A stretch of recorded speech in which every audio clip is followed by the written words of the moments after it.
Rachakonda commissionerate పరిధిలోని Balapur police station ప్రాంతంలో దొంగతనం చైన్ స్నాచింగ్ లో పాల్గొన్న ఇద్దరు నిందితులను అరెస్ట్ చేశామని Maheshwaram zone DCP CH Srinivas తెలిపారు. మీడియా సమావేశంలో ఈ కేసుకు సంబంధించిన వివరాలను వెల్లడించారు. నిందితులు ఉస్మాన్ నగర్, షాహీనగర్, సెంట్రల్ రెసిడెన్స్ తదితర ప్రాంతాల్లో చోరీ చేసిన 16 తులాల బంగారు ఆభరణాలు, 10 తులాల వెండి ఆభరణాలతో పాటు పల్సర్ బైక్లు, ఆటో, 3 మొబైల్ ఫోన్లు స్వాధీనం చేసుకున్నామని తెలిపారు. సయ్యద్ ఖాజా, అతని బహుమతి హలీ షేక్ అరీఫ్లను అరెస్ట్ చేసి రిమాండ్కు తరలించామని తెలిపారు.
బాలాపూర్ పోలీస్ స్టేషన్ లిమిట్స్లో ముఖ్యంగా అల్లెన్ హిల్స్ కాలనీ, వెంకటాపూర్, తర్వాత బిస్మిల్లా కాలనీ, పుబా కాలనీ, అబ్దుల్ యాహ్యా నగర్, ఈ కాలనీస్లో కంటిన్యూగా ప్రాపర్టీ అఫెన్స్లు అవుతూ ఉన్నాయి.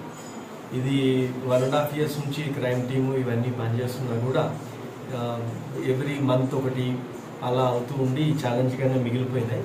ఇప్పుడు కొత్త సిఐ గారు వెంకటరెడ్డి గారు ప్లస్ మసీయుద్దీన్ వీళ్ళు టీం వచ్చిన తర్వాత మా క్రైమ్ కానిస్టేబుల్స్ వీళ్ళందరూ కలిసి ఒక మంచి దొంగల్ని పట్టుకోవడం జరిగింది. వీళ్ళు ఇప్పటి వరకు 21 అఫెన్సెస్ చేశారు.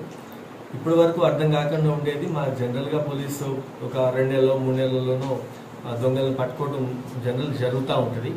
ఈ ఒక ఏరియాలోనే దొంగతనాలు జరగటం, దాన్ని పట్టుకోకుండా వాడు అలానే చేసుకుంటూ పోవటం, ఇది ఛాలెంజ్గానే మిగిలి మొన్న అందరు కలిసి కన్సల్టెడ్ ఎఫర్ట్స్ చేసి లాస్ట్కి వాళ్ళని పట్టడం జరిగింది. పట్టుకున్నాక తెలిసింది ఏంటంటే వాళ్ళు మన ఏరియాలోనే అక్కడే అదే కాలనీస్లో ఉంటారండి. వాళ్ళు సాయంత్రం అక్కడే తిరుగుతూ ఉంటారు, ఏ ఇల్లు లాక్ అయిందో చూసుకుంటారు, మళ్ళీ అక్కడే చేసుకుంటూ పోతున్నారు. వీళ్ళందరికీ ఏ చౌరాస్తా ఏంటి, ఎక్కడ పోలీసు ఉంటున్నారు, అదే ప్రాంతంలో నివాసం ఉండటంతో వాళ్ళ దగ్గర నుంచి ఇన్ఫర్మేషన్ రావడం కష్టమైంది. తర్వాత పోలీస్ మూవ్మెంట్ని కూడా వాళ్ళ ఇంట్లోనే ఉండి చూసుకుంటూ మళ్ళీ దొంగతనాలు చేయడం, ఈ విధంగా పారిపోవడానికి కూడా చాలా దూరం ఏం లేదు. వాళ్ళు అక్కడి నుంచే చేసి మళ్ళీ అటు నుంచి వెళ్ళటం, ఏ ఇంటికి మెట్లు వెనక వైపు నుంచి ఉన్నాయి అనేది ఊరు వాడే దొంగతనం చేసినట్లుగా ఇది చేసిన జరిగింది. ఇది మొత్తము 21 దొంగతనాలు వీళ్ళు చేశారు. నిన్న ఈ గ్యాంగ్ని పట్టుకోవడం జరిగింది. దీంట్లో ఇప్పుడు మెయిన్ అక్యూజ్డ్ సయ్యద్ ఖాజా అలీ అని ఒక వ్యక్తి ఉంటాడు. ఇతను ఇంతకుముందు కామాటిపురాలో పోక్సో కేసులో కూడా గత సంవత్సరం జైలుకి వెళ్ళి 3 నెలలు జైల్లో ఉండి తర్వాత బయటకు వచ్చినాడు. తర్వాత ఎవరైతే అమ్మాయి కేసు పెట్టిందో